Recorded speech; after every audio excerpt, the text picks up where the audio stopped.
Some of our biggest successes have just been like, yeah, let's do it.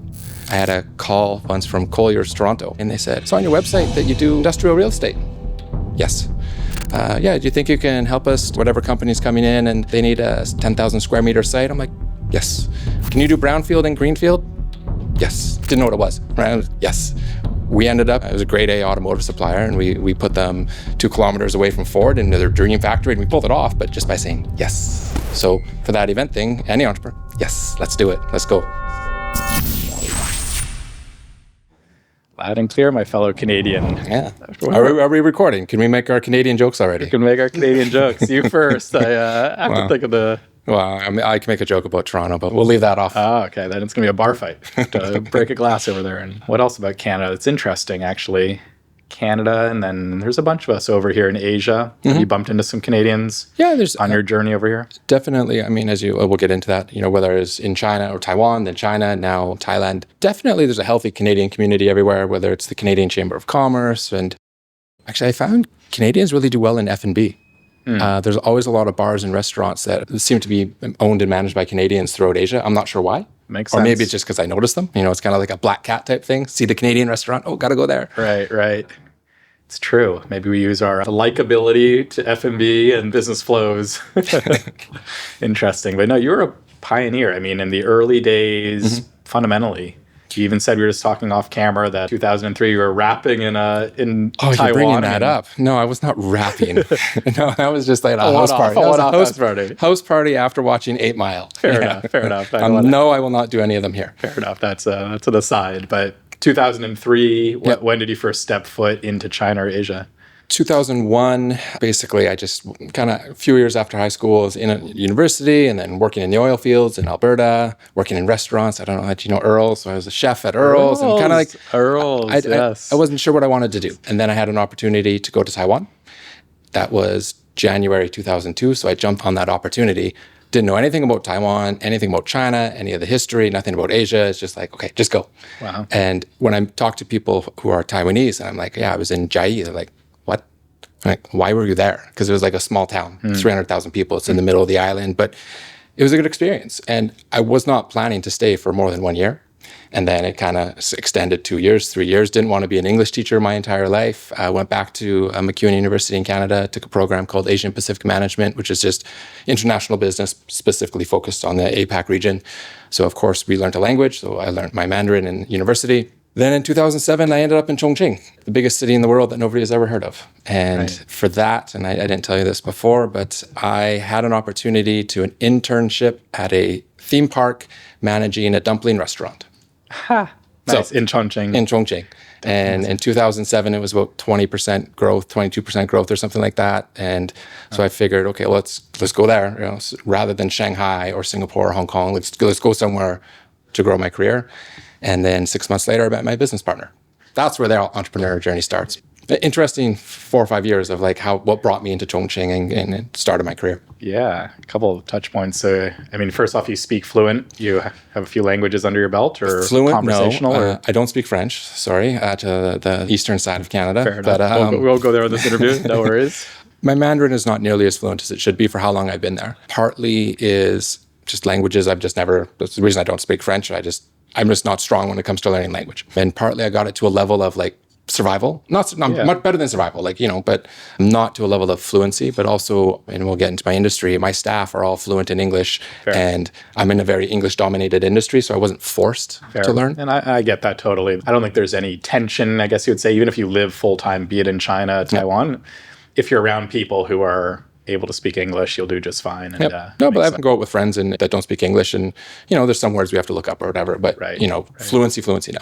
Yeah, it's part of the fun of it all to trip up over a couple words and find them, the translation. Those tones are tough. Yeah, and actually with technology, it actually is. It's a non-issue, it seems now. Yep. You crack out it's fun. You Google Translate, it's part of the whole international world is flat. Technology has just made being an expat abroad so much easier. Totally.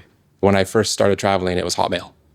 it was emails. You send out 10 emails, you get one back, because everyone was like, well, I'm doing the same thing. Why would I want to tell you that I'm going to the same bars and restaurants that we went to a year ago? I'm like, well, that's what I want to see. That's what I want to hear. Right. And so 2007, as social media kind of developed and Facebook and all that, it gets easier and easier to be an expat abroad. Right. Whether it's communication or tools, right? Apps. Life. So apps simple.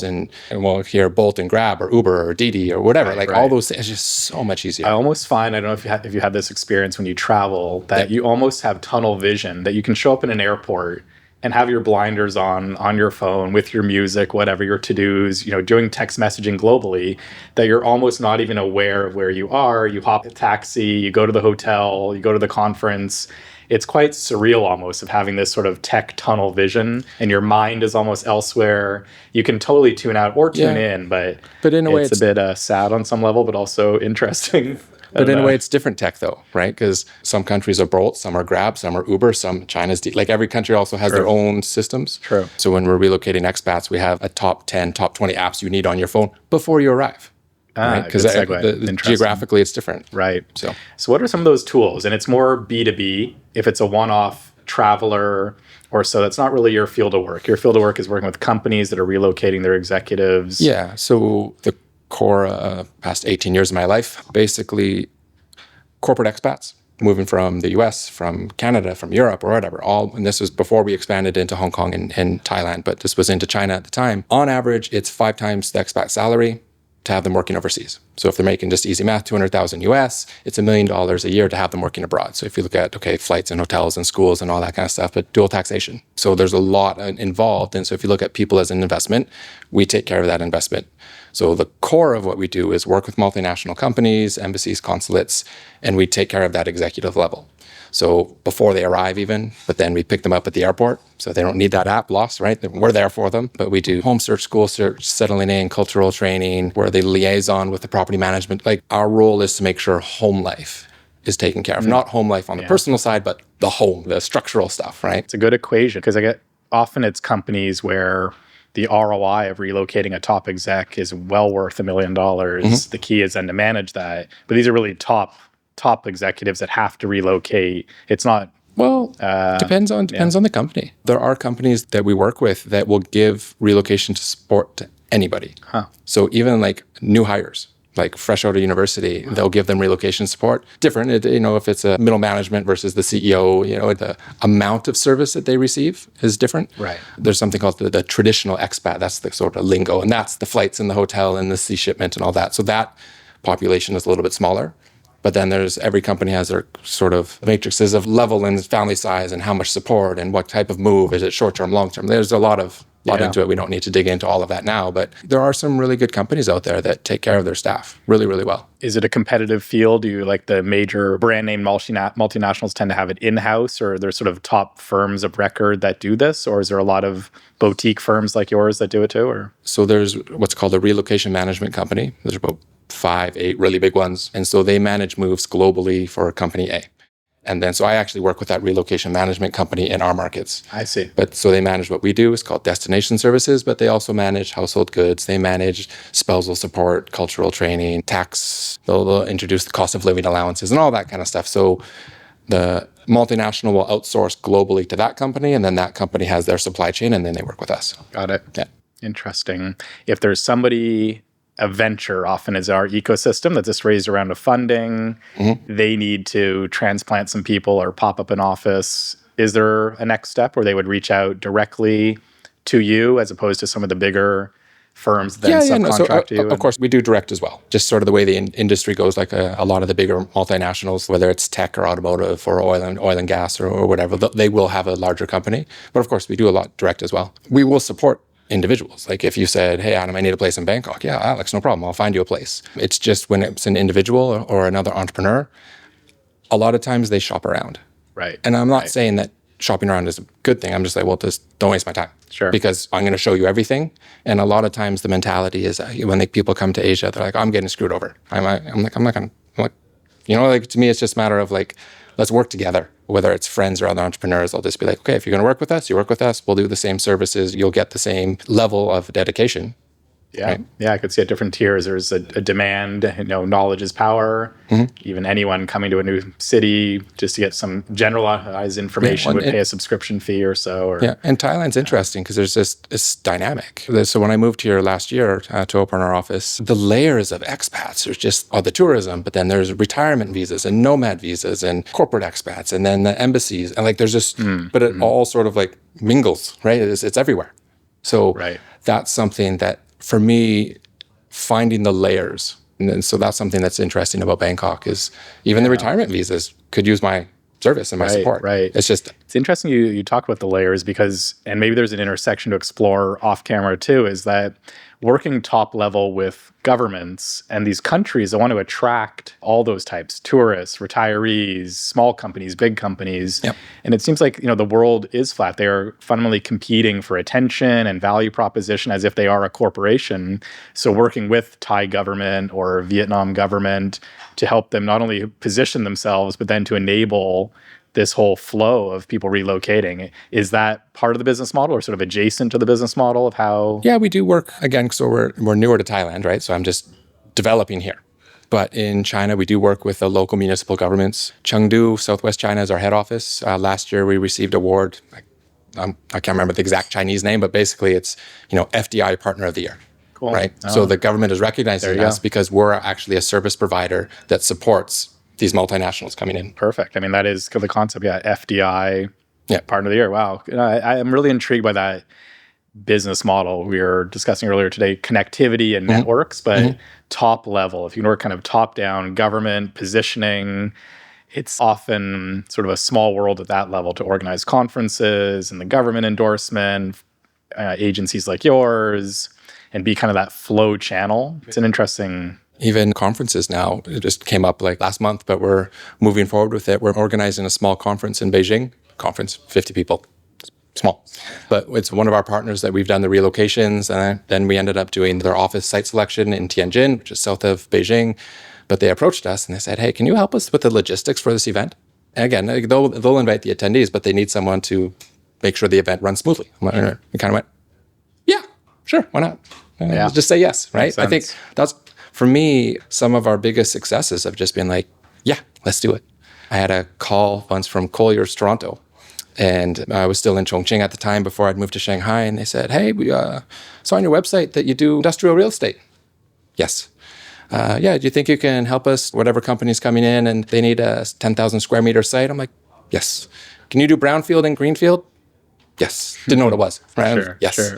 We ended up as a grade A automotive supplier, and we put them 2 kilometers away from Ford into their dream factory, and we pulled it off, but just by saying yes. Sure. So for that event thing, any entrepreneur, yes, let's do it. Let's go. International arbitrage. If you're raising your hand, I have it, they're going to trust in you to then figure out how to find it. But no, that's international arbitrage of supply chain and just companies looking to do market entry. Yep. That's sort of where I'm, besides equity investments and such, just global arbitrage of this, trying to work with that. Yeah, also, you mentioned market entry. So again, not so much in Thailand, but in China, we do site selection, I mentioned. If it's too big, I'm not going to do it. I'll find a partner. I'll work with one of the big 4 real estate, or if it's a grade A office in Shanghai, it's just too dynamic. But some of the smaller stuff we'll pick up. I want to make sure that the service delivered is what is expected. So if I don't have the network for something, we do business license registration. We've done accounting for different companies, a lot of market research. I'm not going to get too much into some of our China content, but we have a market research consulting division. But we've done reports on, this is for the Canadian government, on the outdoor industry in China. So we looked at summer sports, winter sports, and it's for Canadian companies, not just Lululemon and Arc'teryx, but it could be a pedal company or sea goggles company or whatever, looking for entry into China. So we put a report on that. But we did stuff. We've done stuff for Apple, for Clorox, for an ice cream brand, because it's just that network that we have. Right. Yeah.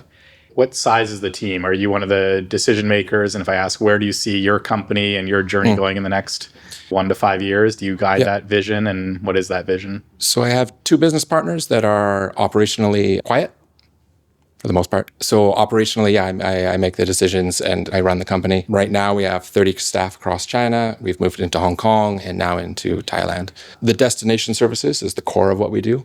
I do want to expand that in Southeast Asia. So we've actually serviced 70 cities in China. So we'll fly in, provide service, fly out. So from the north, all of China, we're able to cover. And so I'm looking at using Bangkok as a regional hub. So you mentioned Vietnam. So we do have plans for Vietnam where I can use my Thai staff, fly into Vietnam. We've had some Chinese accounts come down to Bangkok. So I use my Chinese staff, fly in, provide the service, fly out, right? So regionally, that's sort of why we chose Bangkok, because it's a pretty good hub, obviously a lot of flights, but then just geographically, it made a lot of sense for us. And then also the China-Thai connection. So I can send Thai staff to China staff to Thailand, because you get visa-free and the movement is a lot more fluent. Smart. I can see the saturation logistical plan, and for other folks, expats and potential clients, they feel comfortable to gateway through Bangkok. I could see that. It really becomes a platform, and optimizing it to have staff from China, which might be lower cost, et cetera. Interesting. And then ultimately to be the Asia turnkey, optimization, whatever your goals are, we can help you figure out sort of what your business expansion is, or your personal relocation. Every entrepreneur should have an ego, obviously. So I have an ego. Sure. And Give me the dream. Give me the ego side. No, but we are one of the best, not just in Asia, and globally in what we do. Last year we won Supplier of the Year from some of our partners. Sure. I mentioned the Chengdu FDI Award just last night, and I didn't go, but one of our partners had their yearly conference in the US. So I'm not going for just one night. But again, we won a top tier supplier. So we are really, really good. Good for you. Those credibility stamps are key. Yeah, so I want to continue that brand and that momentum. I don't want to slow down. Yeah, you have 20 years of cred doing it. That's not like you've just popped up a few years ago. So that's key too. Deep relationships. I had hair when I started though, so there was some stress and some ups and downs along the way, right? All good. We'll talk about biohacking next. That's still on this podcast agenda. You're inspiring me. You kind of are in my vein of work and such, but I guess any takeaways then, that be it future capital or kind of strategic partners, like marquee anchor partners, or how does growth look? Is there anything that's a call to action, or just, business as usual, growing one brick at a time? And it's one brick at a time. I mean, we've never took on an investment. We're a service company. We have offices and I have computers, but ultimately it's my people. Right. We have a 90% staff retention rate. Cool. So I need to maintain that. You're winning. You're on the winning team. But I mean, most of my staff I have more staff over 8 years than less than 5 years.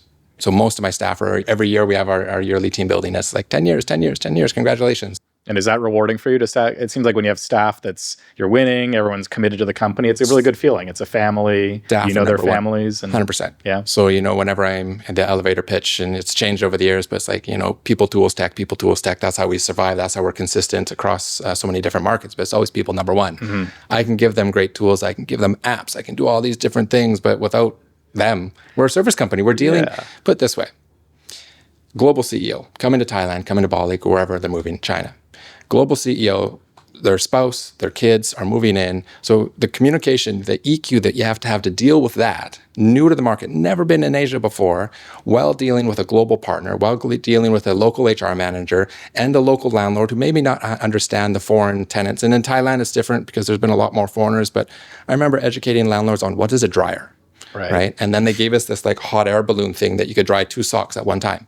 Right. It was just stupid. And then you're dealing with a repairman. Right, these guys, and then again, they work hard, and there's nothing wrong, but their mentality is different. So the EQ of my staff to be able to deal with all these different people, staff are number one. Appreciate that. You must have handpicked some exceptional people, and just we've only known each other for a couple hours now, and over the phone a couple weeks or so. But it seems like, and back to your Canadian DNA and what have you of them being good at food and bev, but it seems like you bring trust, you bring empathy, you bring EQ, you kind of radiate that, and you're a great communicator. So that seems like you are the brand, and that radiates across your organization. And I just commend you that. Yeah. And I think you could really leverage that of being the go-to and trusted access, and it seems like that's also your passion point. But you said the ego in me is damn straight on the brand. Ego. You are it's the humble me. The purpose of this is to portray your brand, and I'm just now I'm seeing how it all fits together. Yeah. I'm getting your 360, and but the humble me is no, it's this team. Fair. I'm not, to be honest, I couldn't do anything without I have 2 awesome managers, one finance, one operations. I can't do anything without them. That makes sense. They're the front facing on the client accounts and such. You're the fair enough. But it sounds like it takes a certain persona to envision the model, manifest the model. Yeah. And it's interesting because I think it is defendable in the sense that if you can maintain that trust and bring other people like myself, no, just kidding. If you could bring other people you could really build an advantage to be that trusted turnkey. Word of mouth. I work with these guys. There's just work with them because often anyway, I could see that there's other organizations that maybe don't do that as well. And therefore you don't choose them for your international, business because it's, it plays out in a role. So let's shift gears. That is Perfect. In your personal time, longevity, biohacking, you're hosting an event tomorrow related. So you do practice some of this of health practices and such, or what's that all about for you? So it kind of started while I was still in Shanghai. A very good friend of mine, actually from Toronto, I should connect you to him. He's based in China. So I started attending his HIIT classes, right? And we talked about this as well, like every 10 years, as you get older, you have to like watch your diet a little bit more. In 20s, you could do whatever you want. And so anyways. Trying. Cholesterol, LDLs, Yeah. Started training with Alan around 2013, 14.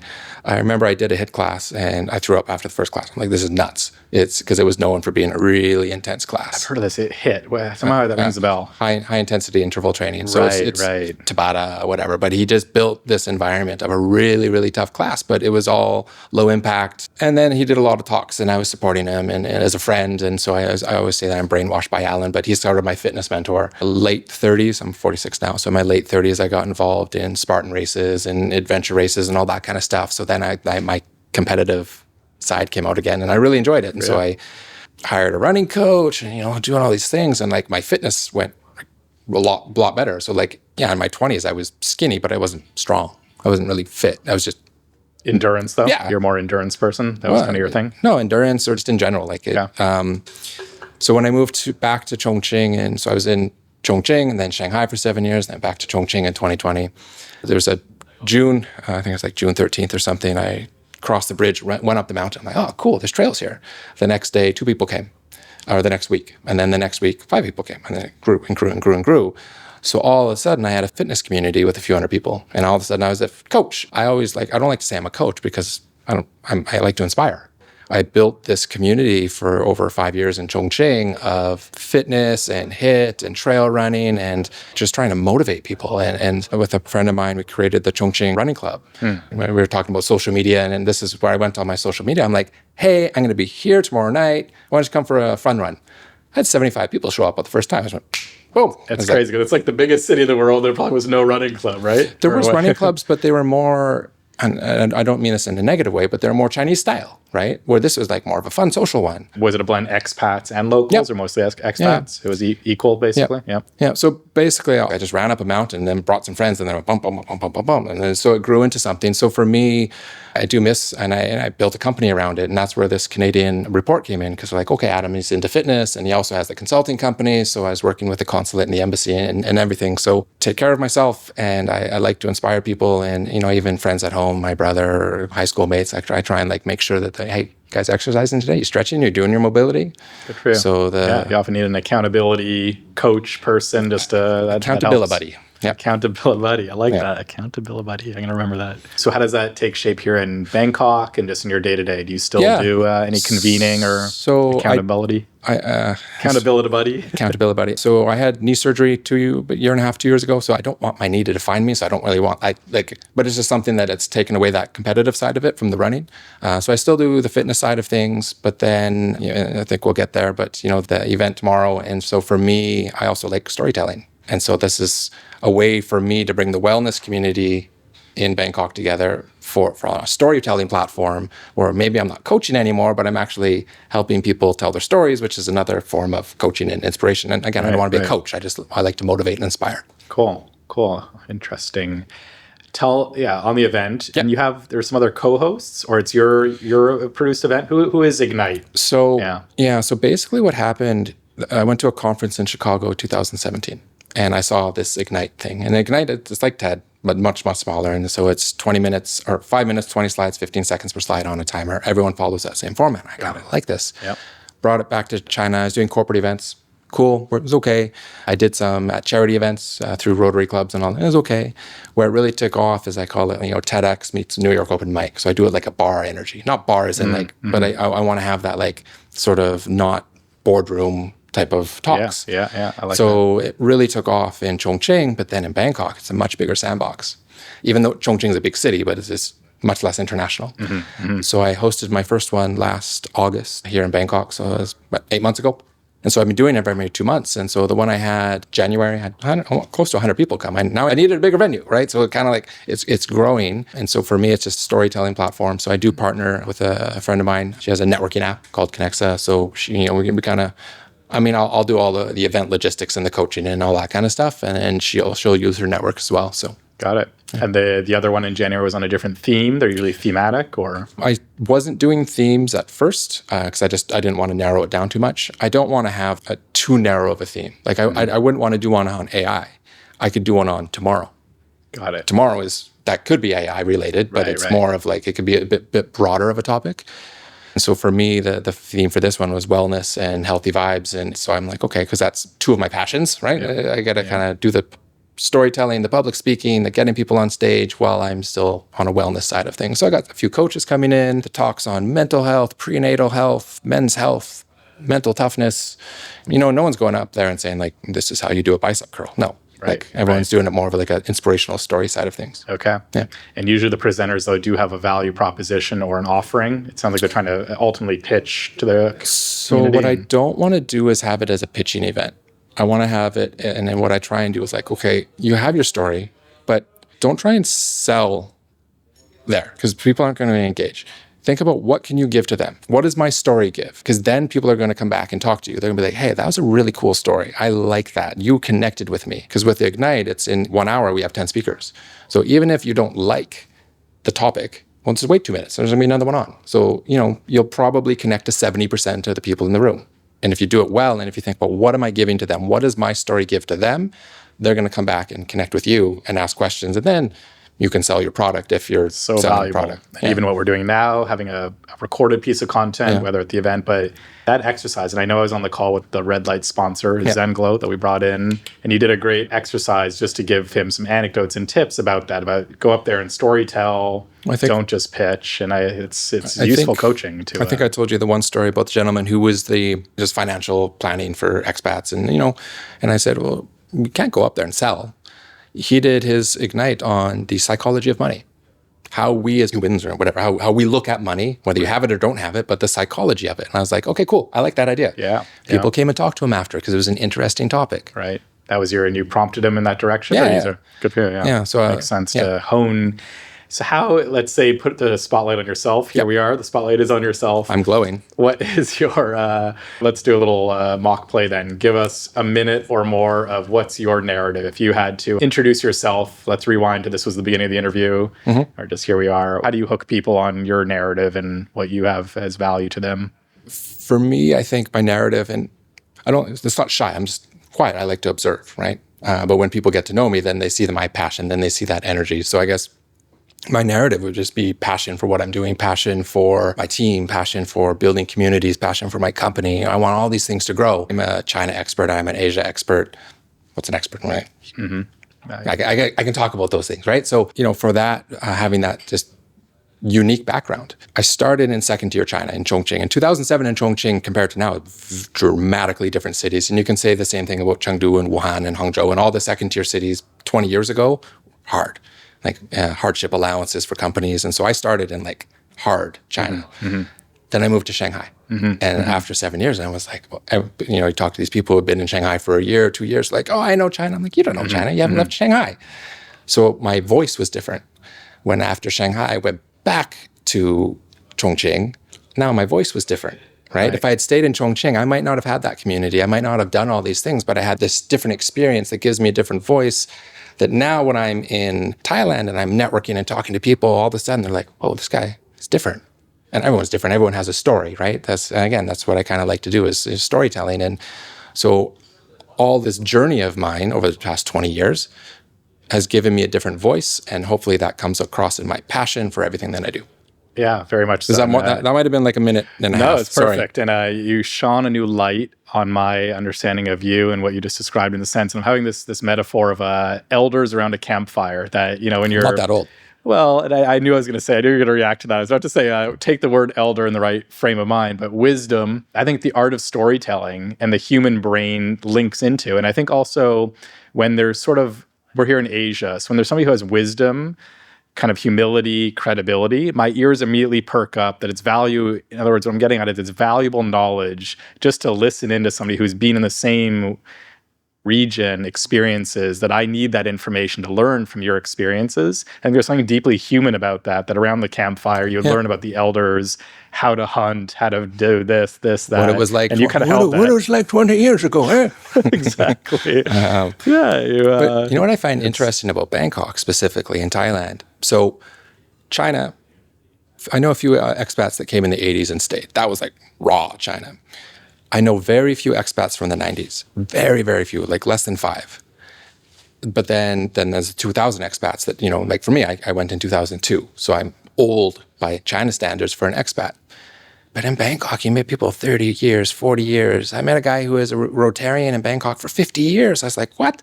That was crazy to me because, again, Bangkok was a lot more open in the 60s and 70s and 80s. And, there was energy here that brought people in. And so I feel like I'm very young in Bangkok. So you talk about the wisdom. That's interesting, actually. In Bangkok is I'm still uncovering what is this city all about. There's something somewhat magical and hustle and also creative and a bit grungy in a good way. Yeah. But it's unique. It's grungy in a good way. I like that. That's the only way I can describe it. It's that edge. Actually, somebody else said it's more like somebody said they like Hong Kong better than Singapore. There's more backstreet deals to be done, and that's why this is more like for hustle and shady in a good way. I've always said that Hong Kong has always been my dream city. Geographically, you can fly anywhere in the world. That has that Chinese influence. It's very international. You're never more than 3 metro stops away from nature. Right. That's something that, Thailand has amazing nature, but it's a 1-hour flight or a 2-hour drive. Fair. We should like to check out some nature. Somebody else said they do biking and like hiking in Hong Kong. I haven't journeyed out past whatever metro station. But the other reason I like Hong Kong over Singapore is a great city. Anyone from Singapore, don't get mad at me. I love it. Sure. But I love the grit of Hong Kong. Hong Kong has an edge to it still. Yeah. And Bangkok or Hong Kong, it's a toss-up where you would want to spend your time? Again, when I'm doing cultural training, and give the corporate answer. No. It's for me, like, I'm not a certified cultural trainer, right? So when I sit with people and I tell stories or ideas of, what can you do to thrive? How can you thrive as an expat? For me, it's like, okay, focus on the good things and just don't focus on what the city doesn't have. Because if you do that, you're going to be miserable. Right? If you're only complaining about Bangkok traffic, well, yeah, the city's not going to be very nice for you, or the scooter noise or whatever. Right. But focus on what Bangkok has. Sure. But for me, I've been saying it since I moved. If I'm happy, I stay. If I'm not happy, I go. And it's not that I wasn't not happy in China, is that I needed change. So I was either move back to Shanghai, or I'm like, okay, well, what can I do as an entrepreneur? Okay, Jakarta's too far, 6 hours flight. India's too different culturally, where, I'm like, okay, let's go to Bangkok and let's expand there. And it wasn't like a snap decision, but it was like, let's make that decision and go for it. And you see it with expats when they hit the wall of being unhappy, right? So it's not that I was unhappy, but I didn't want to hit that wall. So. And I guess as some closing thoughts, Asia for me definitely has a vibe and sort of an opportunity. It's also the business opportunity, the influx of people. It's an influx. It feels compared, be it to the Middle East, compared to some other Latin America. Do you have a lot of trajectory and insights? Do you think Asia has a unique trajectory and role on the world stage today? How do you describe that? How do you feel that in your gut, in your spirit? Yeah. I'm going to be very positive about Asia, whether it's China, Hong Kong, Thailand, Vietnam, Singapore, Bali, wherever. Like, there's a certain energy here, like you said. Asia on the up and rise. You know what I mean? Like, there is something about it right now. It's safe for the most part. Generally, if you get into trouble, it's because you're looking for trouble. There's a good business. There's a good startup community. It's growing. And I think politically, and I don't want to get into politics, but I think politically there's a little, even though it's, there's a bit ups and downs everywhere, but like it seems like there's a certain stability. If you look at other parts in the world right now, there's always something happening right now where Asia's just kind of like staying out of everything, right? Exactly. Very much so. Very much so. So yeah. Any closing remarks on that level, or on any other shout outs to those that have supporting your journey, or final thoughts for those fun viewers watching your intriguing interview? For me, the entrepreneurial life is, I don't know what it's like to work for a corporate. It's not easy. There are so many mistakes that you make, and I wouldn't change it. I guess the shout out to people, or, there's some really good partners that we've worked with. I always say that there's people that have grown up in the industry that, we kind of like always supported each other and changed jobs and whatnot. Business partners for probably should have kicked my ass a few times or kicked my ass out of the position, but it let me grow and it gave me the opportunity. And it's an important, maybe it's even for a whole other conversation because it could go on, but freedom, any closing remarks? Because for me, freedom of lifestyle, freedom of how I feel each day as an entrepreneur is key to my recent reflections of why I'm here and what makes me tick. Does that resonate with you, that you live a free lifestyle, you've chosen your path, you're proud of it, and that's important to you personally? 100% proud, right? Bum. Yeah, I wouldn't change that. 100% proud of what we've accomplished. But yeah, I think the freedom is good, right? Freedom is good. But again, freedom's essential. But you've kept your hair, so I don't know. Maybe the freedom was a little bit harsher on me. It's getting grayer. No, yeah, freedom. Anyway, high five to freedom. Cool. That's what really matters in life, right? For sure. Pleasure to meet you. Sure. Thanks a lot.